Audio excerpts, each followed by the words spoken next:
Today we've got a crazy story of a creepy stepfather watching somebody over home surveillance. We'll get to that in a bit, but first, Entitled Mother knows Clyde, the owner. Well, I ran into the blocked boyfriend from calling my daughter Entitled Mother again. Looks like I can't link the last encounter, so short rundown of it. I went to meet an old friend at a local restaurant on a day off. I had on a hoodie clearly identifying that I worked for the phone company. Entitled Mother demanded I block daughter's boyfriend from contacting daughter, something that I couldn't do. Manager, the owner's daughter, got involved. Entitled Mother threatened to get us all fired. Cops showed up and ended up arresting Entitled Mother after she refused to leave and tries to fight the officer. Okay, so this time I'm actually working. Between work sites, I stop at my cousin's restaurant for lunch as it's on my way. This is one of those great little northern restaurants/bars about 30 minutes between anywhere else. I'd say I was biased, but really it's got a strong local customer base. The restaurant's themed after our great-grandfather. We'll call it Clyde's Place.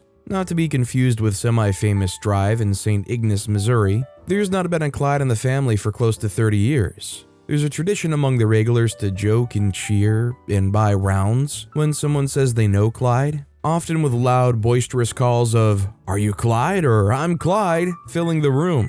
For the record, if you admit to being Clyde or somehow related, family and I excluded, you are saying that you're paying for that round for the bar. Yes, many of the locals know I'm family to the owner, especially as I bear a strong resemblance to him. The cast is me, of course, Entitled Mother and her flock of friends, Entitled Mother's friends 1 through 3, complete with free-range crotch goblins making a mess of everything in a 100-foot radius. Amy, the waitress, bartender, and bouncer, longtime family friend and self-proclaimed take-no-nonsense of prisoners military brat, also served in the army and it shows. Niece, my cousin's daughter but calls me uncle. My cousin, owner and, of course, cousin. And many regular local patrons. It's fairly busy for pre-tourist season, so I slide up to the bar and give Amy the signal to let family know I'm there. A whole fried chicken and white toast. And that's when I hear it. Entitled Mother, Fran Drescher-esque voice. It's him! The reason my precious daughter is dating that psychopath. How dare he come in here?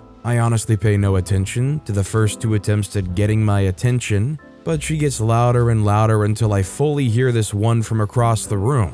So I turn around to see 4 base model Karens between 40 and 50 years of age shooting daggers in my direction.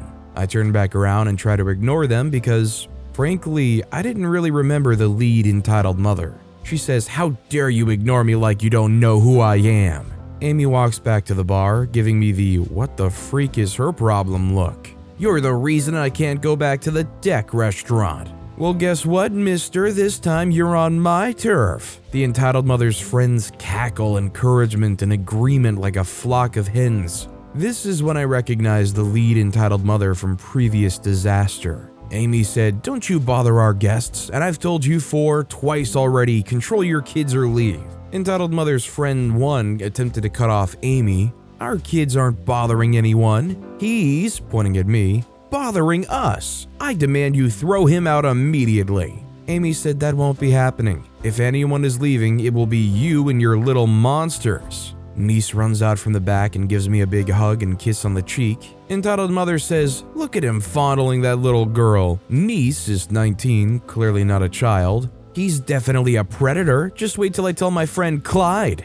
The bar erupts with its normal cheering and calls for Clyde, but this doesn't faze Entitled Mother outside of cutting her off. Amy says, "So you know Clyde?" Nearly everyone outside the Entitled Mother's table snickers. Entitled Mother, getting visibly perturbed, says, "Yes, I know him. We're good friends." Clyde. Restaurant erupts again, cutting her off. Entitled Mother's friend 2 says, "I'm calling my husband Clyde." The regulars roar and cheer. I would have forgiven anyone walking in at that moment for thinking that the Lions had just won the Super Bowl. Amy quiets the crowd. "They don't know the rules, guys. We'll be fair." Entitled Mother's friend 2 cuts Amy off. "Just wait until my husband finds out how we're being treated by a bunch of hicks." Amy shrugs the "I tried to warn you" shrug. You could have heard a pin drop from the space station as everyone waited for the inevitable. Entitled Mother's friend 2 starts again. "My husband Clyde." The crowd erupts as if the Lions won the Super Bowl and the Tigers have just swept the World Series.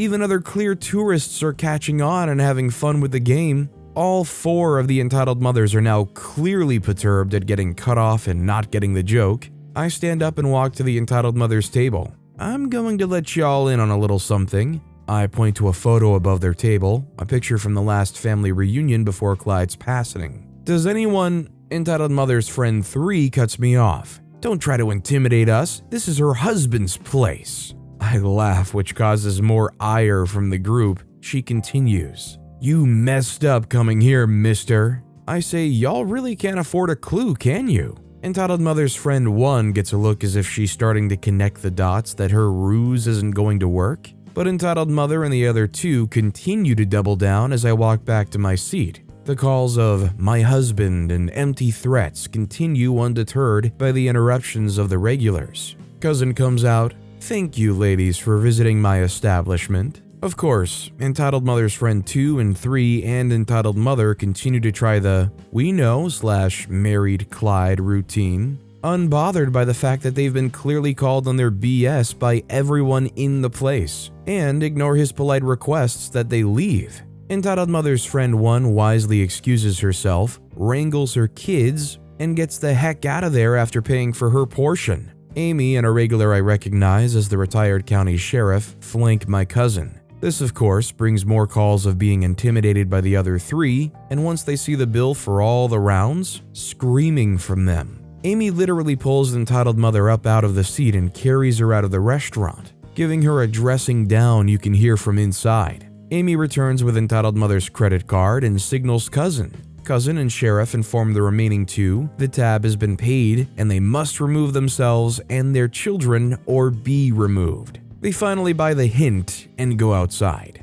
I did find out that the bill was reduced because they hadn't been authorizing paying for rounds. Amy guards the door against re-entry along with cousin. Y'all, they didn't leave. First, they had someone call in claiming to be Clyde, demanding the meal for entitled mother's group be comped to on the house, and that I be removed/permanently banned. Finally, they began threatening niece that she'll be fired if this is not done immediately. Yeah, that's not gonna work. Niece puts the phone in my hand where I take a few to freak with the caller. Yes, sir, of course, sir. Sorry, sir, I've only been working here a week. Before finally giving the line, sir, none of that is going to happen. I work for the phone company. You're using an electronic device to attempt to commit fraud. He decides to not call my bluff and hangs up before I can finish. But does this deter entitled mother and entitled mother's friends 2 and 3?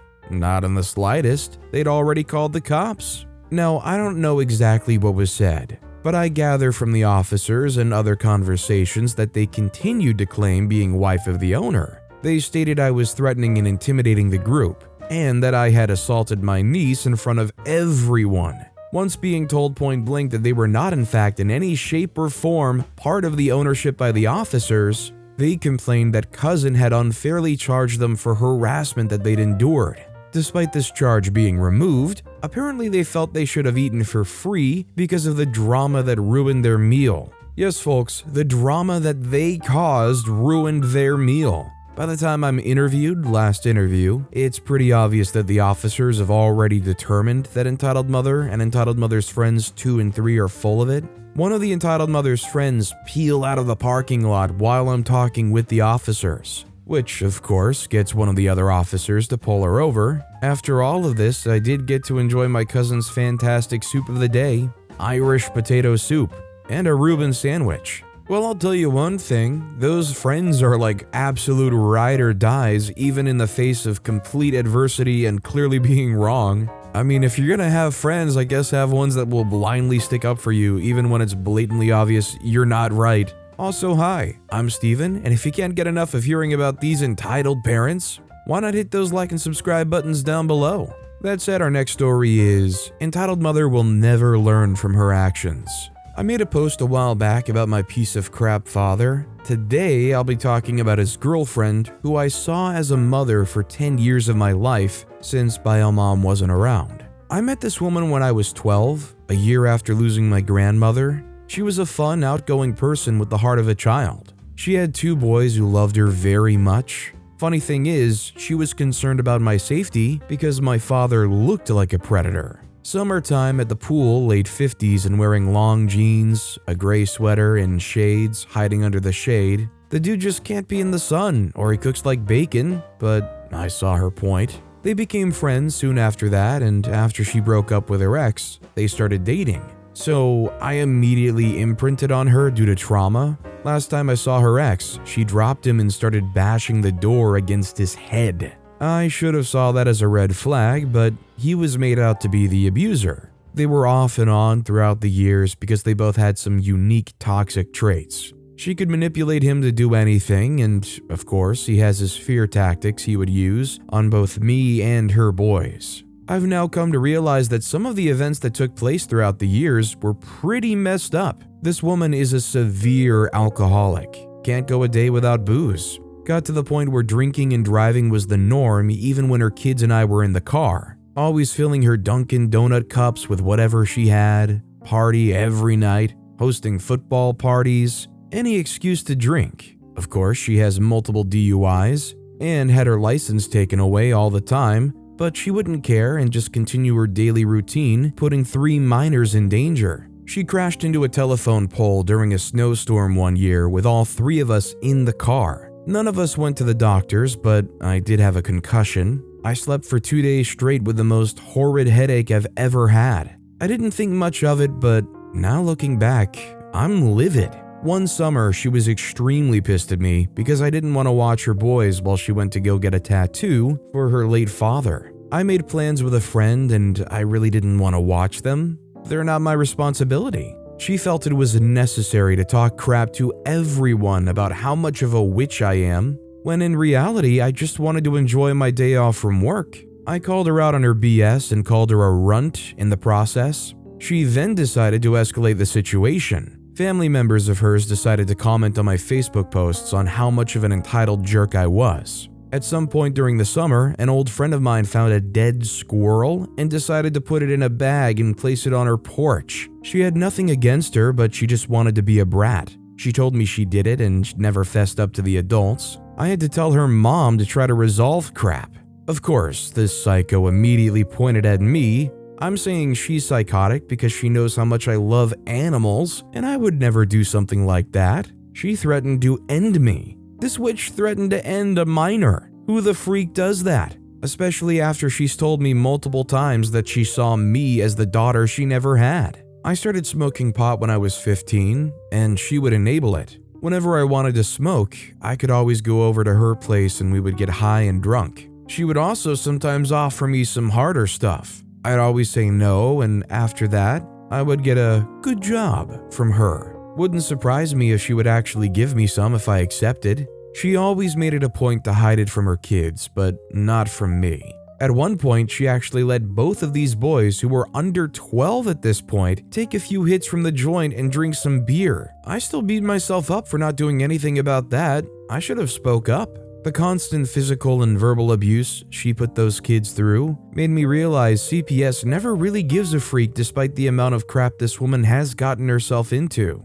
Multiple robberies, assaults, DUIs, child neglect charges. She's a convicted felon for attempting to murder her baby daddy. Stabbed him right in the chest, so close to the heart. Get this, she only got 2 years in prison because he never showed up to court and got her kids back when she was released. Thankfully, she did have her first kid taken away from her permanently, but that was before she had her last 2. Every morning was a struggle to get them to school between getting them up and her having to hit them and sometimes drag them down the stairs, calling them every name in the book, yelling at them all the time. Crap was rough. Things got so bad to the point where she wasn't able to keep a roof over their heads because of her abusive actions and 2 rough boys. They became homeless for a bit until they stayed with an old friend of mine, but then she was kicked out for trying to take control of an apartment that's not even hers.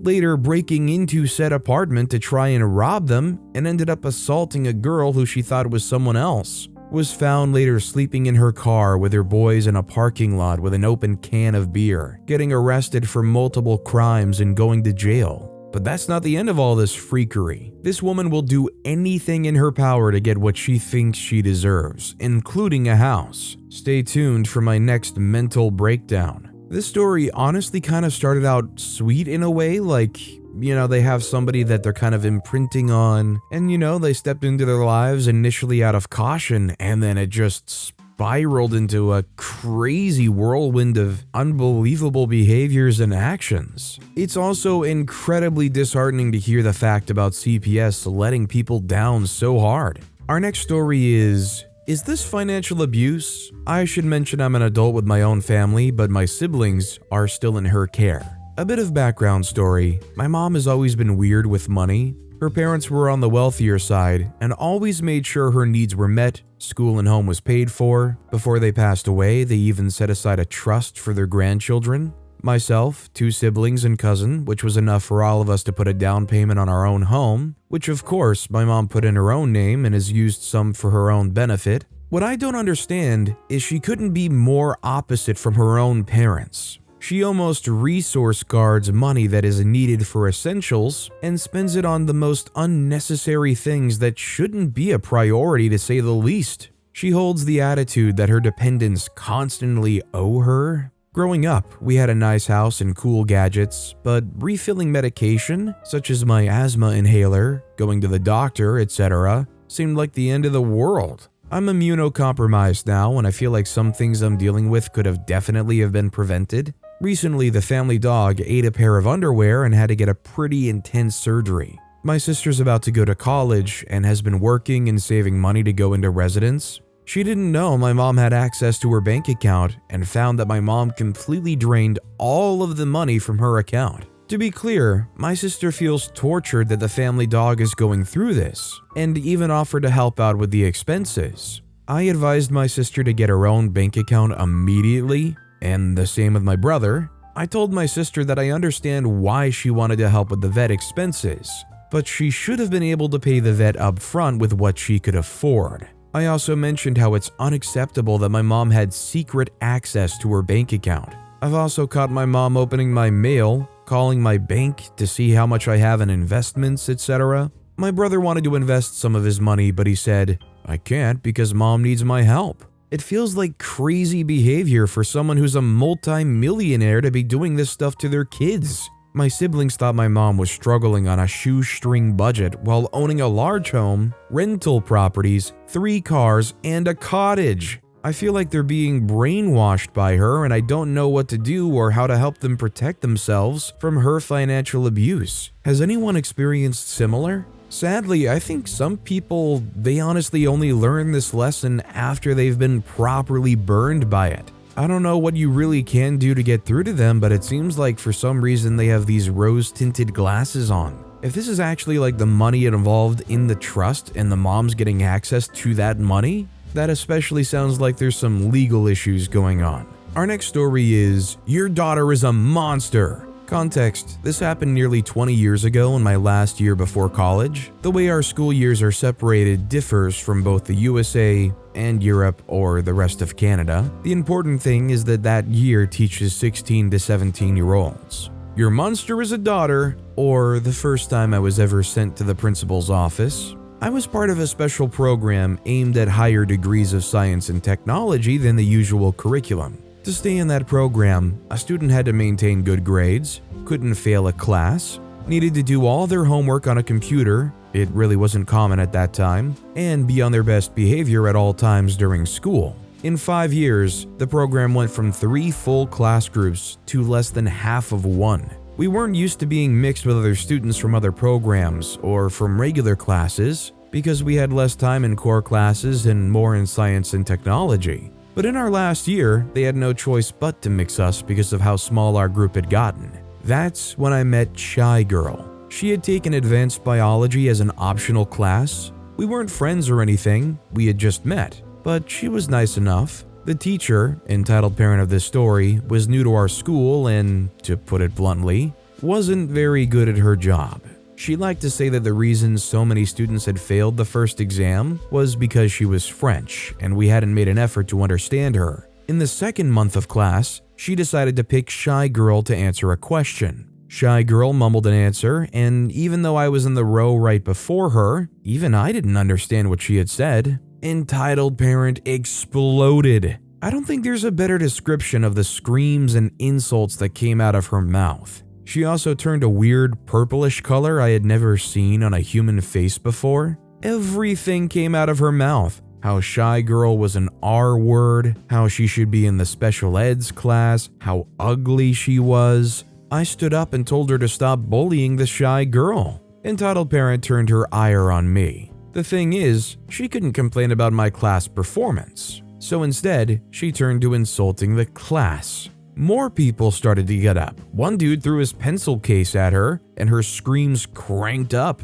She would have put a banshee to shame. She yelled until she ran out of gas and expected us to just apologize and sit back down, accept the after-school detention she had given us until Christmas break, and shut the freak up. Her words. Shy girl was crying at this point. I packed my stuff up, and entitled parent yelled at me some more. I packed the shy girl's stuff, took her by the arms, and started to walk her out of the class. And where do you think you're going, miss? Me yelling. Away from a bully. Who loves me, follows me. I walked out of the class, slamming the door. The teacher next door asked if we were okay, and I just told him I was going to the principal's office. He gestured me to be on my way when the rest of the class exited the class. Without speaking, we all went to our common area, which coincidentally was right in front of the principal's office. It was empty when we arrived. He'd been called elsewhere. Imagine his shock when he was greeted by 30 students, all waiting in front of his office.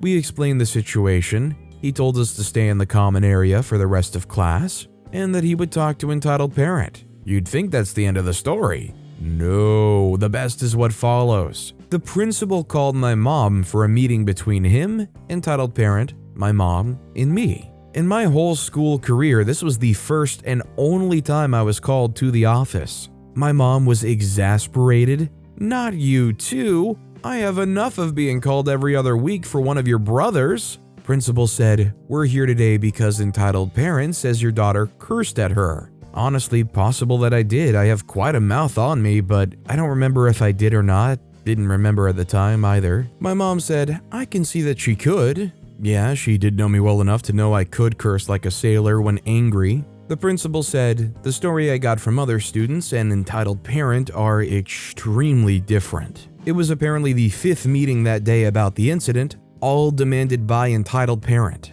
That's when she blew up. Again, she started crying and screaming all at once. Your daughter is a monster. Me, madam, talking to my mom, I have 3 children. I have 3 children, madam. I have 3 children and I'd never hurt them because me, am a mom. I have 3 children. For a whole 5 minutes, she went on and on about having 3 children and being a mom, nothing else. My mom said, look, I have 3 children too. If you say my kid cussed you out, I believe you. She's not an angel. My mom was trying to calm entitled parent to get her to be able to talk sense. Entitled parent kept going on and on about being a mom to 3 kids. That she was entitled to see us all punished for that because with her being a mom to 3 kids, she couldn't have done anything to us. She wanted me expelled. In fact, she wanted the whole class expelled. Entitled parent said, none of you deserve for me to impart my knowledge with you because I'm a mom to 3 kids. She got up and left the office, slamming the door. The principal said, not again. It's the 4th time today. The only meeting she hasn't done it in, it was the first one this morning. He went on to explain that he had another 10 meetings with other parents and students from the class later in the day, and he wasn't looking forward to it. He told my mom to disregard anything entitled parent said, but that he had to get her back for the rest. It took him nearly half an hour to get her back, somewhat calm. Principal said, here's my plan for the rest of the year. OP, you'll stay in the library during class time. During exams, you'll be accompanied by a teacher's assistant. As soon as you're done with the exam, you will leave the class quietly. OP's mom, are you okay with that arrangement? My mom said yes. Entitled parent said she should be expelled. I want her to be expelled because I have 3 kids and I don't deserve that. She stormed off again. The meeting stopped there. I didn't even get to say a word. The worst is, if she had been calmed during that meeting and talked to my mom like a normal person, I would have been in deep stuff. My mom was the type of parent to trust whatever a teacher said and to punish us harshly for it, but this woman was so insane that she bought me an ice cream on the way back home. The rest of the year was passed in the library for me during that class, except for exams. The teacher's assistant was assigned to the class permanently after another incident. The dude who threw the pencil case confirmed he did do it. He was suspended for a day and joined me in the library. Entitled Parent was fired at the end of the year after she blew up accusing and trying to expel a class of 12-year-olds for being the reason CPS was taking an interest in her parenting. She accused them personally of being responsible. I think she got CPS's attention of her own merit at home. Everyone I knew all confirmed that meeting with Entitled Parent, nice principal, their parents, and them went the same way mine did. When you're dealing with that many kids that are personally clearly affected by this monster of a lady, how does she continue to have her job? She should not be around children. I mean, the CPS is suggesting even that. Our next story is entitled Stepfather Stalking Us by Watching Our Outside Home Surveillance Camera that he installed. Me and my stepdad have always been quite close. He's always been supportive and always been there for me, more than my own father has been. Regardless, me and my girlfriend moved into my grandmother's house just over a year ago to help her around the house a little more. Me and my girlfriend both have relatively nice cars parked in the driveway. I asked if he would install a camera onto the house to keep an eye on them. He did this for me. I offered him the money and he didn't charge me anything. I didn't think anything of it until last autumn. I'd gone to visit my friend for the day who lives about 80 miles away. I'd come home about 7 p.m. and as my grandma went to bed, me and my girlfriend decided to go out for a bit of a date night. I got a phone call from my stepdad around 9:30 p.m. asking if I was okay, as I wasn't home yet. I straight away knew he had checked the camera to see if I was home yet. I was fuming and told him I don't appreciate being clocked in and out. He took offense to this and thought I was being ungrateful. Since then, he hasn't really made any comments, but then a couple of months ago, me and my girlfriend had a baby. She was in the hospital for a while and he kept checking when I was home from the hospital each evening. I knew because the minute my car got onto the drive, it was, "Don't forget to put blah blah blah in your car for tomorrow." Or if I stayed out for a while later, I'd get, "When you get home, can you blah blah blah," which suggests he knew I wasn't. I had the odd digs I didn't want him watching me, so a few weeks ago, he made it quite obvious he'd checked if I was in before coming to visit with my mum. Fuming, I unplugged the camera from the internet so that only I could access it when I needed to. I wanted to see how long it would take him to notice a problem, but he's instead been in a funny mood for a few weeks instead. Today he came to inspect as it had gone down, and I openly and honestly told him I appreciate what he's done for us, but I don't want him stalking us. He threw a massive tantrum, accused me of being ungrateful, and tried guilt-tripping me and saying it's only because he cares. He then deleted it from his access, or so he claimed anyway. I don't mind him having access. It helps in keeping an eye on my grandma if she ventures out or anything. But I'm a grown adult who doesn't need clocking in and out. It massively breaches data protection. It's weird. And what winds me up the most is him having a tantrum about it. While reading this story, I mistakenly interpreted it originally as if he was living in the place that the camera was installed, but considering they don't even live there and they just keep checking it every so often to see whether or not you're home, is especially weird. I would say definitely keep it disconnected from the internet and or maybe legitimately just get your own setup. But with that being said, that's all the time we have for today. Now, if you want to hear another crazy entitled parent story, check out that video on the left. Or if you missed my latest video, check out that video on the right. That said, I'll see you all next time with some more stories.